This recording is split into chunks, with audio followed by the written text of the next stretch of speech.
Hi, I'm Carson from CCM, and I'm here to review Mafia 3. First, let's talk about the frame rate. As I write this, Mafia 3 is locked at 30 frames per second on PC.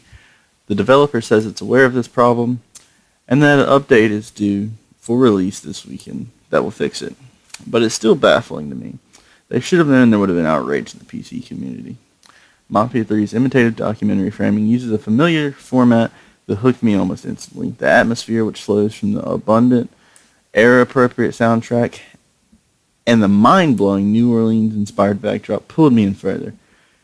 And the characters, all of whom feel distinctive and memorable, deepened my investment in the events unfolding before me. I adore the huge, story-driven missions where you go up against and murder one of the significant characters along your frenzy of reprisal.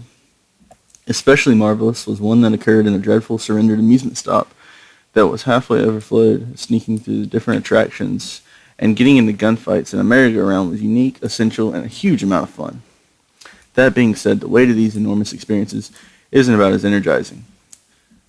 Assuming control parts of the city includes rehashing the same modest bunch of errands, like straightforward deaths, devastating some kind of freight, or taking something from an all-around protected compound. The first occasion when I did every one of these was awesome. The fifth time, not so much. Unfortunately, I was less impressed with Mafia 3's gameplay.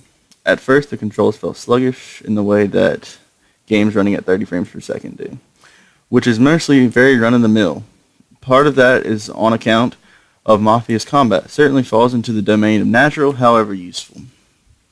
The cover framework functions admirably and gave a pleasant astonishment when I initially understood that the container I was holding up behind and huge other amounts and articles could be totally decimated by gunfire, leaving me powerless and in the open. Keeping in mind there's a standard cluster of weapons available to you.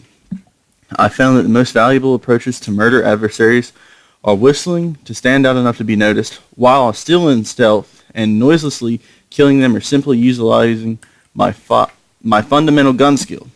Mafia 3 isn't the best open world game I've played, yet it surely isn't the worst so far. The story and characters are phenomenal. Anyway, I don't despise it. However, I'm not certain on the off chance that I cherish it either. I honestly and truthfully can't give this game anything more than a 7 out of 10. This is Carson signing out.